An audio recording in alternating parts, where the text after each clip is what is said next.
தன்னை முதல்வராக்க திமுக மற்றும் அதிமுக தரப்பில் இருந்து யாரும் அணுகவில்லை என்று விடுதலை சிறுத்தைகள் கட்சி தலைவர் தொல் திருமாவளவன் தெரிவித்துள்ளார்.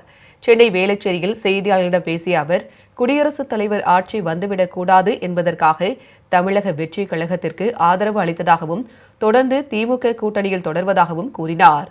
அமைச்சரவையில் இடம்பெற தான் யாரிடமும் பேரம் பேச தேவையில்லை என்றும் தெரிவித்தார்.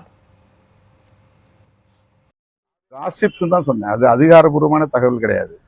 யாரும் தனிப்பட்ட முறையில் அதிகாரப்பூர்வமா இந்த தரப்பு தலைவரோ அந்த தரப்பு தலைவரோ இப்படி ஒரு முயற்சி எடுக்கிறோம், அதுக்கு நீங்க ஒத்துழைப்பு கொடுங்க அப்படின்னு யாரும் நம்மகிட்ட சொல்லலை. நான் மறுபடியும் சொல்றேன், இது காசிப்ஸ். எல்லா இடத்துலையும் பேசுறது. அதை ஒன்றும் ரகசியமா 1 to 1 யாரும் பேசல. நாங்கள் வெறும் தாவேகா ஆட்சி அமைப்பதற்காக மட்டும்தான் எங்களுடைய ஆதரவை நாங்கள் நல்கியிருக்கிறோம். வெளியிலிருந்து ஆதரவு, அன்கண்டிஷனல் சப்போர்ட், எந்த சூழலிலும் நாங்கள் அந்த அமைச்சரவையில் இடம்பெற மாட்டோம் என்பதை ஏற்கனவே நான் சொல்லியிருக்கிறேன்.